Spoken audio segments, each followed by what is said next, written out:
میں اکثر عرض کیا کرتا ہوں آج کے دور کا سب سے بڑا مسئلہ پتہ کیا؟ سب سے بڑا مسئلہ یہ ہے کہ لوگوں کا دین کا تصور گم ہو گیا۔ اللہ اکبر۔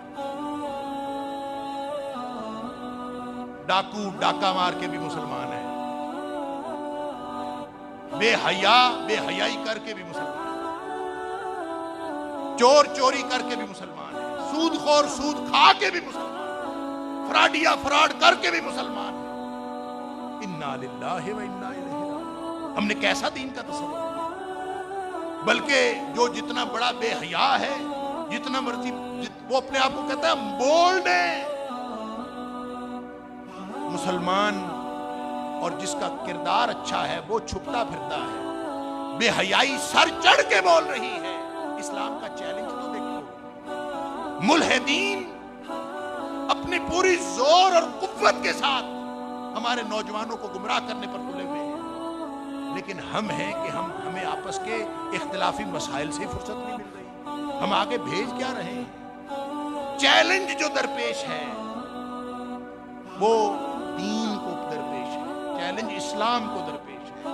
لوگ اسلام کو اور دین کو بھول گئے ہیں، اصل چیلنج یہ درپیش ہے۔ مغرب نے ہمارا عقیدہ خراب کر دیا ہے، صرف مغرب نے نہیں کیا، ہماری جہالت نے بھی کیا ہے، ہمارے اباحیت پسند طبقے نے بھی کیا ہے۔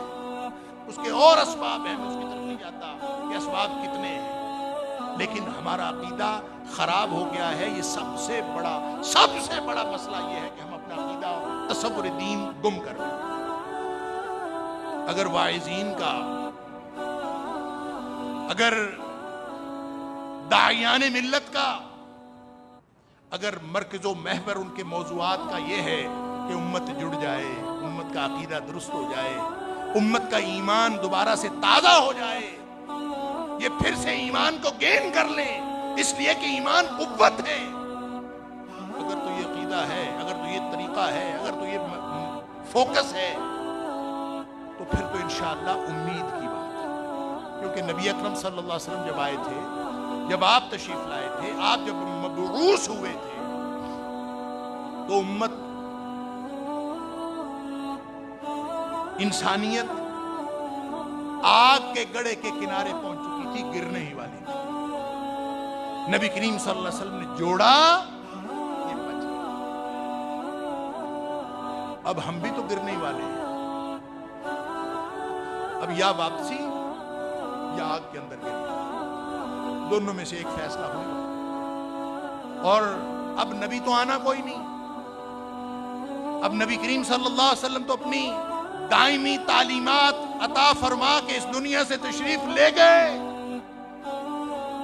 ذمہ داری لگا گئے، فَلْيُبَلِّغِ الشَّاهِدُ الْغَائِبَ، جو موجود ہیں وہ قیامت تک ان لوگوں تک پہنچاتے رہے جو موجود نہیں ہیں۔ اگر ہم یہ پہنچا رہے ہیں، اگر ہم یہ کام کر رہے ہیں، تو اس کا مطلب ہے ہم نبی کریم صلی اللہ علیہ وسلم کے امتی ہونے کا کردار ادا کر رہے ہیں۔